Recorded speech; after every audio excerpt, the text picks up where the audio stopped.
সুপ্রিয় দর্শক, আপনাদের দেখাতে চাই যে পবিত্র কাবা শরীফ মসজিদে হারাম, এই মসজিদে হারামের এই পুরো অংশটা আপনাদেরকে দেখাচ্ছি এবং এই মসজিদে হারাম সহ মক্কা মদিনা শরীফে যতগুলো মসজিদ আমি দেখেছি, পরিদর্শন করেছি, প্রত্যেকটা মসজিদ প্রায় 16টি মসজিদ, মক্কা মদিনা মসজিদ সহ মসজিদে কুবা, মসজিদে কেবলাতাইন, মসজিদে আয়েশা সহ প্রত্যেকটা মসজিদ আপনাদের সামনে এখন তুলে ধরছি ইনশাআল্লাহ।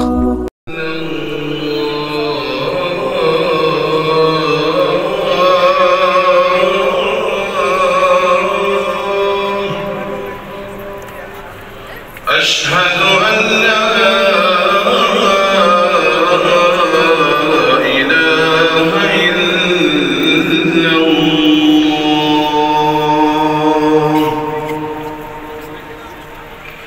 أشهد أن محمدا رسول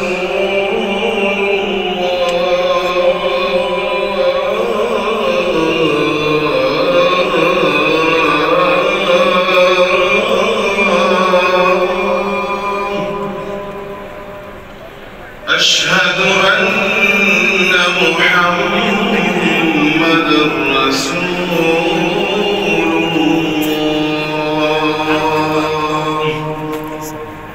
এখন আপনাদেরকে দেখাচ্ছি মসজিদে নববী, যেই মসজিদে রাসূলুল্লাহ সাল্লাল্লাহু আলাইহি সাল্লাম এই মসজিদে নববীতে শায়িত আছেন। আমরা এই সকলে মসজিদে নববীর এই যে দৃশ্য দেখে মনের মধ্যে প্রশান্তি এনে গেছি আমার রাসূল সাল্লাল্লাহু আলাইহি সাল্লামের রওজা মোবারকে। আলহামদুলিল্লাহ আলহামদুলিল্লাহ। এবার মসজিদে কুবা আপনাদেরকে নিয়ে যাচ্ছি, যে মসজিদে কুবাতে আমরা পরিদর্শন করে 2 রাকাত নামাজ পড়েছি, আপনাদেরকেও দেখাচ্ছি মসজিদে কুবা।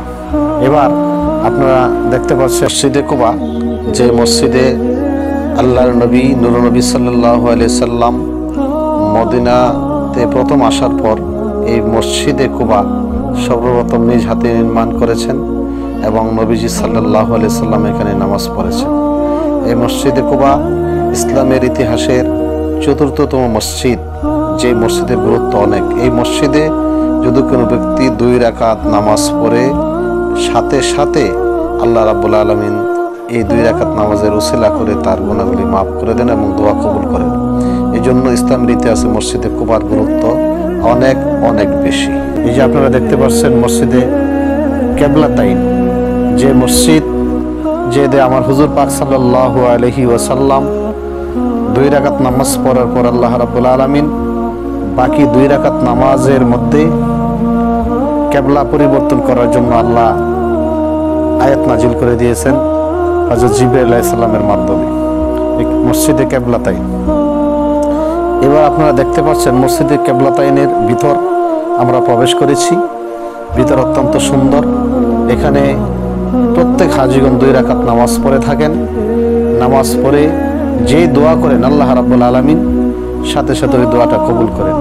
এই জন্য প্রত্যেক হাজিগণ মসজিদে কেবলাতাইনে গিয়ে 2 রাকাত নামাজ পড়ে আল্লাহ রাব্বুল আলামিনের দরবারে মোনাজাত করেন, কান্নাকাটি করেন। আল্লাহ তাদের দোয়া অবশ্যই কবুল করে থাকেন। এই নিয়তেই এই হাজিগণ এখানে যাচ্ছেন। আমরাও বাংলাদেশ থেকে সফরে এসে এইখানে 2 রাকাত নামাজ পড়ে আল্লাহর কাছে দোয়া করেছি, আল্লাহ যেন আমাদের গুনাহগুলি মাফ করে দেন। এবং এই মসজিদে কেবলাতাইন থেকে আমরা এটা শিক্ষা পাই নবীজির আল্লাহ রাব্বুল আলামিনের কাছে কত দামি ছিলেন। এবার আপনারা দেখতে পাচ্ছেন হযরত আয়েশা রাদিয়াল্লাহু তাআলা আনহা মসজিদ, যে মসজিদ আয়েশা রাদিয়াল্লাহু তাআলা আনহা মসজিদে গিয়ে আমরা এখানে উমরার জন্য আমরা গোসল করে 2 রাকাত নামাজ আদায় করেছি। আপনারা দেখতে পাচ্ছেন আব্দুল্লাহ ইবনে আব্বাস রাদিয়াল্লাহু তাআলা আনহু মসজিদের প্রধান ফটক। এবং এই যে আপনারা দেখতে পাচ্ছেন মসজিদ, আব্দুল্লাহ ইবনে আব্বাস রাদিয়াল্লাহু তাআলা আনহু এখানে শায়িত আছেন মসজিদের পাশে।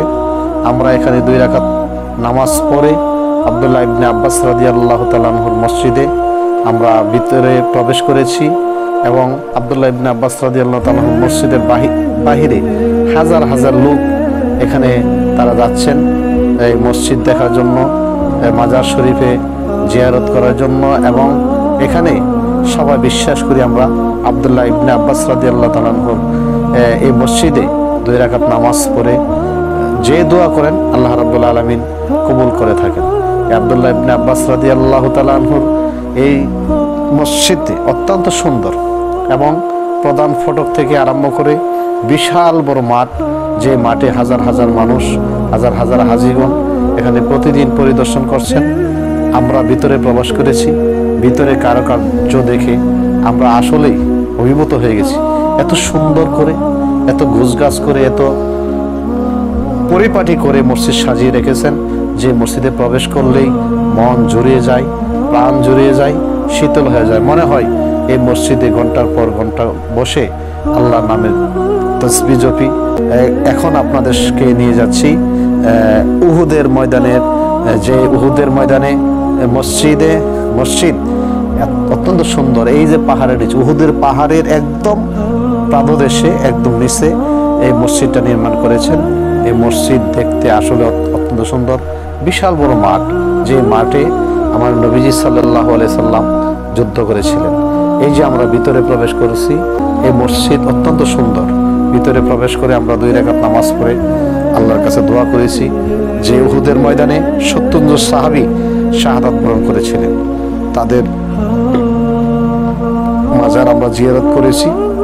রওজা শরীফে গিয়ে আমরা আল্লাহর কাছে দোয়া করেছি। মসজিদে বসে 2 রাকাত নামাজ পড়ে দোয়া করেছি। উহুদের ময়দানে এত বড় একটি যুদ্ধ হয়েছিল, যে যুদ্ধে নবীজির 2টি দান মোবারক শহীদ হয়েছিল। আল্লাহর কাছে মোনাজাত করেছি, দোয়া করেছি, আল্লাহ এই উহুদের ময়দানে, এই উহুদের মসজিদে আমরা বাংলাদেশ থেকে এসে দেখতে পারতেছি। এই মসজিদে আমরা বসে আল্লাহর দরবারে দোয়া করতে পারতেছি, দয়াল নবীজির সামনে দুরূদ সালাম করতে পারতেছি। আল্লাহ শুকরিয়া আদায় করি, আলহামদুলিল্লাহ। দেখাচ্ছি হযরত বেলাল রাদিয়াল্লাহু তাআলা আনহু মসজিদ, যে বেলালের আজান আল্লাহর আরশ পর্যন্ত চলে গেছে। এবার আপনাদের সামনে আমরা দেখাচ্ছি হযরত উসমান রাদিয়াল্লাহু তাআলা আনহু মসজিদ, নবীজির মসজিদে নববীর পাশেই বেলাল মসজিদ, এরপরে উসমান রাদিয়াল্লাহু তাআলা আনহুর নামে মসজিদ। হযরত উসমান রাদিয়াল্লাহু তাআলা পিছনের সাইডটা অত্যন্ত সুন্দর, যে সাইডটা আপনাদেরকে আমি আবার ক্যামেরা দিয়ে দেখাচ্ছি। সামনের সাইডটা দেখালাম, ওই পাশে এটা পিছনের সাইড, একদম পাথর দিয়ে হযরত আবু বকর সিদ্দিক রাদিয়াল্লাহু তাআলা মসজিদ তৈরি করেছেন। এর একটু পাশেই আমাদের হযরতে আলী বিন আবু তালেব মসজিদ, এবং একটু পাশেই মা ফাতেমার বাড়ি। এই যে আপনারা দেখতে পাচ্ছেন, এই মসজিদে নববীর একটু সামনে, অর্থাৎ মসজিদ নববী থেকে প্রায় 100 গজ দূরে, 100 গজ দূরে আবু বকর মসজিদ, আলী বিন আবু তালিব মসজিদ এবং মা ফাতেমার বাড়ি পাশাপাশি। এই জায়গাটা আপনাদেরকে দেখাতে পাচ্ছি মসজিদে নববীর সাথে একদম ঘেঁষা, একদম সংশ্লিষ্টভাবে জড়িত আছে। এইগুলি আপনাদেরকে দেখাতে পারতেছি, আমরা যাইতে পারতেছি, আমরা দোয়া করতে পারতেছি। আল্লাহর নিয়ামত আমরা শুকরিয়া আদায় করি, আলহামদুলিল্লাহ। এবার আপনারা দেখতে পাচ্ছেন মা ফাতেমার বাড়ি একদম, এই যে মা ফাতেমার বাড়ির সাথে মসজিদ নির্মাণ করে রেখেছেন সৌদির সরকার। এই যে আপনারা দেখতে পাচ্ছেন মা ফাতেমার বাড়ি একদম মসজিদে নববীর কাছাকাছি। এই মসজিদে নববীর চতুর্পাশেই অত্যন্ত সুন্দর কারুকার্য। ওই যে আপনারা দেখতে পাচ্ছেন মসজিদে নববী একদম নিকটে। এই মসজিদগুলি আমরা পরিদর্শন করে আমরা আল্লাহ শুকরিয়া আদায় করতেছি, আলহামদুলিল্লাহ। এবার আপনাদেরকে নিয়ে যাচ্ছি তায়েফের পাদদেশে, আপনাদেরকে দেখাচ্ছি হযরত আলী মসজিদ, যে মসজিদটা আমার নবীজি পাক সাল্লাল্লাহু আলাইহি সাল্লাম হযরত আলীকে নিয়ে নিজে নামাজ পড়েছেন। এই মসজিদে আসলে ঢুকে দেখলাম যে এখন ওই 1400 বছর আগের যে অবস্থান, এই মসজিদে টাইলস নাই, এই মসজিদ কোনো কারুকার্য নাই। এই মসজিদ যেভাবে ছিল ওইভাবে পাহাড়ের পাদদেশে এই মসজিদটা এখনও আছে। এই মসজিদের ভিতরে প্রবেশ করে 2 রাকাত নামাজ পড়েছি। হযরত আলী মসজিদ, যেটাকে বলা হযরত আলী মসজিদ, এই মসজিদে আমরা নামাজ পড়েছি। এবার আপনাদেরকে নিয়ে যাচ্ছি আমরা হুজুর পাক সাল্লাল্লাহু আলাইহি সাল্লাম কে যে বুড়ি রাস্তার মধ্যে কাঁটা দিয়ে রাখতেন, রাস্তার মধ্যে কাঁটা পুঁতে রাখতেন, এই চিপা রাস্তা দিয়ে আমার নবীজি সাল্লাল্লাহু আলাইহি সাল্লাম যে মসজিদে যাইতেন, এই চিপা রাস্তা দিয়ে আপনাদেরকে নিয়ে যাচ্ছি আমাদের এই মসজিদে, যে মসজিদে হুজুর সাল্লাল্লাহু আলাইহি ওয়াসাল্লাম যাতায়াত করতেন, ওই মসজিদে হুজুর সাল্লাল্লাহু আলাইহি ওয়াসাল্লাম নামাজ পড়তেন। এই মসজিদে এখন আমরা আপনাদেরকে এই চিপা রাস্তা দিয়ে, যে রাস্তায় বুড়ি কাঠা পুঁতে রাখতেন, এখন আপনাদেরকে দেখানোর জন্য এই রাস্তা দিয়ে আমরা প্রবেশ করেছি। আপনারা দেখতে থাকুন। আমরা অল্প কিছুক্ষণের মধ্যেই ওই মসজিদে চলে যাব, যে মসজিদে আমার নবীজি নিজে এই মসজিদে এসে নামাজ পড়তেন। এই যে দেখতে পাচ্ছেন আপনারা, এই মসজিদে হুজুর নামাজ পড়তে আসতেন আর বুড়ি কাঠা দিয়ে রাখতেন। এই মসজিদে এসে আমরা ভিতরে প্রবেশ করেছি, 2 রাকাত নামাজ পড়েছি, আল্লাহর কাছে দোয়া করেছি। যে মসজিদে আমার নবীজির কদম মোবারক পড়েছেন, আমার নবীজি এখানে নামাজ পড়েছেন, এইখানে এসে দোয়া করেছি। অর্থাৎ প্রত্যেকটা মসজিদই রহমতে ভরপুর, প্রত্যেকটা মসজিদ দেখার মতো। এবার আপনাদেরকে আমরা নিয়ে যাচ্ছি তায়েফ। গিয়েছি যে তায়েফের থেকে আমরা তায়েফের মিকাত মসজিদ, যেখান থেকে আমরা এহরাম বাঁধি, তায়েফবাসী যেখান থেকে এহরাম বাঁধেন, ওইখানে আমরা গিয়ে 2 রাকাত নামাজ পড়েছি, গোসল করেছি এবং ওইখান থেকে আমরা এহরাম বেঁধে আসছি। এই তায়েফের মিকাত মসজিদটা অত্যন্ত সুন্দর এবং বিশাল বড় মসজিদ, হাজার হাজার মানুষ যেখানে প্রতিদিন উপস্থিত হচ্ছেন। এই মসজিদ পাথর দ্বারা নির্মিত হয়েছে এবং রাসূল সাল্লাল্লাহু আলাইহি সাল্লাম সাহাবাদেরকে নিয়ে এই পাথর দিয়ে এই মসজিদ নির্মাণ করেছেন।